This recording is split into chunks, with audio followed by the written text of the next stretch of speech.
இன்னைக்கு வந்து காரடையா நமக்கு அடக்கி முதல்ல வெல்லம் அடக்கி வெல்லத்தை கரைய விட்டு மொத்தம் 3 கப்பு அரிசி வறுத்து பொடி பண்ணி எடுத்து இது உப்புக்கு பாதி வெல்லத்துக்கு பாதி எடுத்து வச்சுருக்கேன்.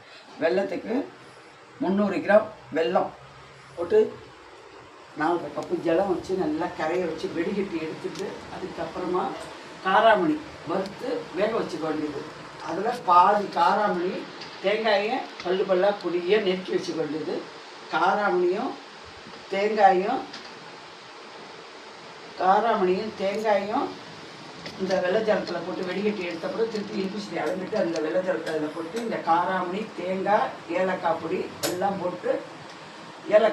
போட்டு தண்ணி கொதி வந்தோடனே அந்த வறுத்த அரிசியை பொடி பண்ணி வச்சுருக்கோம் இல்லையா, அதை அதில் போட்டு நல்லா கலந்தோன்னா இது வெல்லம் உப்படைக்கி நோம்படைக்கி கலரி வச்சாச்சு.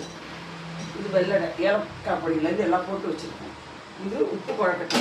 இந்த உப்பு அடைச்சி இதுவும் அதேமாரி பொடி பண்ணி வச்சதை தேங்காய் பல் காராமணி எல்லாம் எடுத்து வச்சுருக்கேன் இல்லையா, அதில் பச்சை மிளகாய் இஞ்சி கருவேப்பிலை கொத்தமல்லி எல்லாம் பொடியாக நெருக்கி வச்சுட்டு எண்ணெயை வச்சு கடுகு பாதி காஞ்ச மிளகாய் எல்லாம் தாளித்து கொட்டி 2 உளுத்தம்பருப்பு கடலைப்பருப்பு தாளித்து கொட்டினதுக்கு அப்புறமா இந்த தேங்காய் பல் பச்சை மிளகாய் காராமணி எல்லாத்தையும் போட்டு வேண்டியது. பச்சை மிளகாய் படப்படணும் வெடிச்சோடனே அது எல்லாத்தையும் ஒன்றா போட்டால் நல்ல வாசனை வந்துடும். வாசனை வந்தோடனே பெருங்காயப்பொடி போடுறது. பெருங்காயப்பொடி போட்டோடனே ஜலத்தை ஊற்றுறது.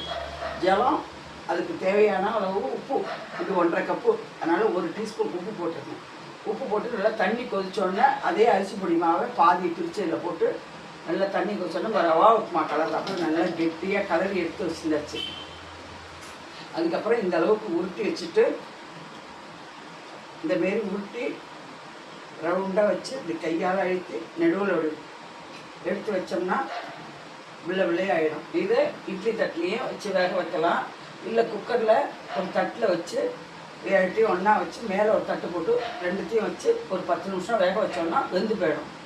எடுத்து சாமிகிட்ட வச்சு இலையில வெண்ணெயை வச்சு வாழைப்பழம் வச்சு இந்த 2 அடை வச்சு சுவாமிக்கு நைவேத்தியம். நுனி இலையில் வெண்ணெய், எதிர் சைடில் வாழைப்பழம், 2 வெள்ளடை 2 உப்படை வச்சு சுவாமிக்கு தேங்காய் வெத்தலை பாக்கு பழம்லாம் வச்சு இந்த சரடுக்கெல்லாம் பூக்கட்டி இதுமாரி சரடுக்கெல்லாம் பூக்கட்டி வச்சுருக்கு. இந்த பூக்கட்டி வச்ச சரடையும் வச்சு வெத்தலை பாக்கு வச்சு சாம்பிராணி போட்டு சுவாமிக்கு நைவேத்தியம் பண்ணி ஆற்றுல சுமங்கலி குழந்தை கன்னியா குழந்தை எல்லாருக்கும் கழுத்துலையும் கட்டிட்டு அதுக்கு முன்னாடி அம்பாள் கழுத்தில் கட்டிட்டு அதுக்கப்புறம் ஆற்றுல இருக்க பெரிய சுமங்கலை கட்டிக்க வேண்டியது கன்னியா குழந்தை.